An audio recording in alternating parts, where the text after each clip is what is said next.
18 B-finaaliin Tero Julku. Ja sitten en nähnyt tuota sijoituslähtöä, kumpi sinne meni autosuunnisteluiden kaveri, Tosinappi-lähtö.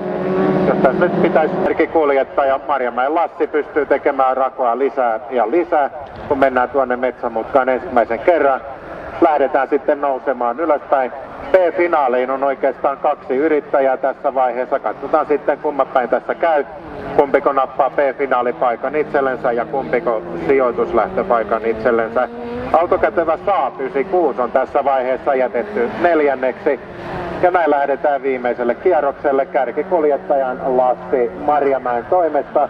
Lassi voi tässä vaiheessa pikkusen helpottaa saakoa, ja näin kun B-finaalipaikka vaihtuu siinä paremman ajolinjan turvin 7-1 Eetu-Uusijäijö ottaakin tuon B-finaalipaikan tässä vaiheessa. Katsotaan sitten pystyykö takana oleva kuljettaja vielä haastamaan ja yrittämään. Uusijäijön Eetua Tosinappi-suoritus oli tuossa vaiheessa, siinä ei jäänyt jossittamisen sijaan. Pikkusen meni hänellä edellä ajamasta kuljettajasta, jätti ladun auki selvän sisäradan ja saman tien Eetu oli hereillä ja käytti tilanteen hyväksi.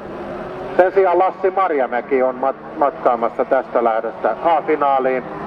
Katsotaan sitten saako Eetu-Uusijäijö pidettyä tuon B-finaalipaikan itsellensä. Kyllä se näin vaan on, ja näinkö sieltä Saapikuljettaja vielä tulee takaa ottamaan itsellensä tuon viimeisen sijoituslähtöpaikan. A-finaaliin Lassi Marjamäki, Eetu-Uusijäijö sitten B-finaali.